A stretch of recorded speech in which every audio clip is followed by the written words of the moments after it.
நரி எப்ப பார்த்தாலும் போய் திருடி திருடி திருடி திருடி வருமா. குடியானவன் பார்த்துக்கிட்டே இருந்திருக்கான். இந்த நரி இப்படி திருடுன்னு சொல்லிட்டு ஒரு நாள் வாழை வெட்டிட்டான். நரி ஓடிடுச்சு. போய் அதுக்கு ஒரே அவமானம். வாழ இருந்த நரின்னு எல்லாரும் கிண்டல். இது குழந்தைக்கு சொல்லப்படுதுங்க. திருட்டு வேலை செய்யறதுக்கு வாழை இருந்துருச்சு, அவமானம். திருட்டு வேலை செஞ்சா அவமானம்.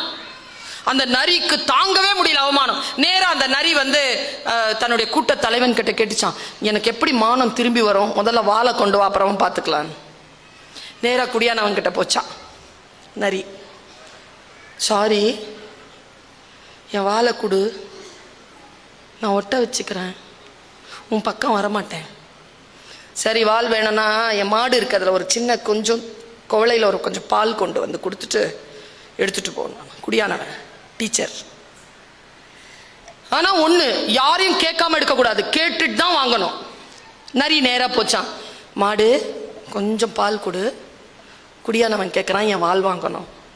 மாடு சொல்லிச்சான், அப்படியே பால் கொடுத்தா ஒரு கட்டு புல்லு கொண்டாந்து போட்டு பால் வாங்கிட்டு போகணும். போய் நேரா புல்லு கட்டு கேட்டுச்சான், ஒரு கட்டு புல்லு எடுத்துக்கவா, எடுத்துக்க, ஒரு வாளி தண்ணி ஊத்திட்டு எடுத்துக்க. நேரா ஆத்துக்கிட்ட போய் நின்று, நான் ஒரு வாளி தண்ணி எடுத்துக்கவா, புல்லுக்கு போடணும், புல்லு கிடைச்சாதான் மாட்டுக்கு பால், மாட்டுக்கு பால் கிடைச்சாதான் வால் கிடைக்கும், கொஞ்சம் தண்ணி எடுத்துக்கவா.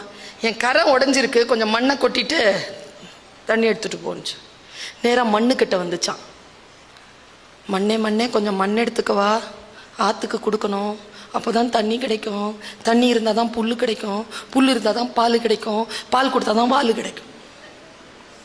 சரி, அங்கே ஒரு விதை இருக்குது, எடுத்து விதைச்சிட்டு அது ஒரு மொட்டு விடும், அந்த இலையை பார்த்துட்டு மண் எடுத்துட்டு போ.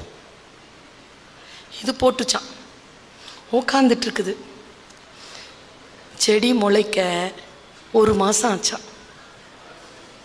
1 மாசம் வரைக்கும் ஒரு இலைக்காக காத்திருப்பது எவ்வளவு பெருமதியானது, ஒரு பொருளை உற்பத்தி செய்தல் எவ்வளவு பெருமதியானது என்பதனை காலத்தால் தான் அது முடியும். காலத்திற்கு நாம் பயந்து கொள்ள வேண்டும்.